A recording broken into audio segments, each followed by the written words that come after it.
We're in Corona, New York at Tortilleria Nixtamal, a restaurant that me and Shauna Page started about 3 years ago. And the simple concept was to make traditional homemade Mexican tortillas the way they're made in Mexico. And we wanted the local Mexican community to actually, to feel nostalgic when they saw the machines like they were in every street corner in Mexico when they were growing up. Indians didn't, use tortillas because they needed something to hold their food together. They actually used tortillas to enhance the flavor. If your tortilla actually tastes like corn, it's a huge difference as opposed to the stuff that you buy in the supermarket. Imagine a tortilla that has a shelf life of 1 day. Do you know what I mean? I mean, it lasts longer than that, but it's optimally used for 1 day use. It has amazing corn flavor. We start with the dry corn. We get our dry corn from Roby Seed. Roby Seed's a farm in Illinois.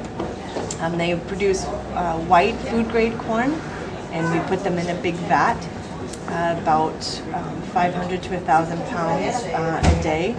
We cook that for 5 hours. We started at 50 pounds a day, by the way.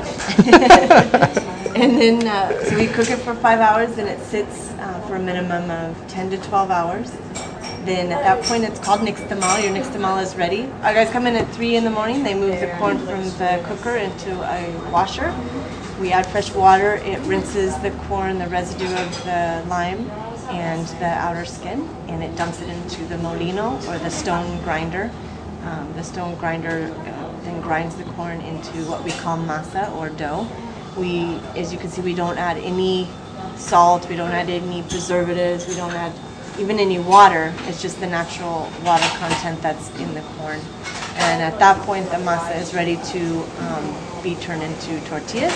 So we take it up into, put it in the hopper of the tortilla machine, and we make our tortillas from there. I was born in 1972, and in Bensonhurst there weren't too many. I think I was the only Mexican that was in the whole neighborhood, and I sort of look Italian, so they wouldn't beat me up that day.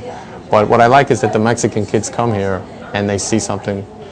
Most of them have never been to Mexico and probably won't for a long time.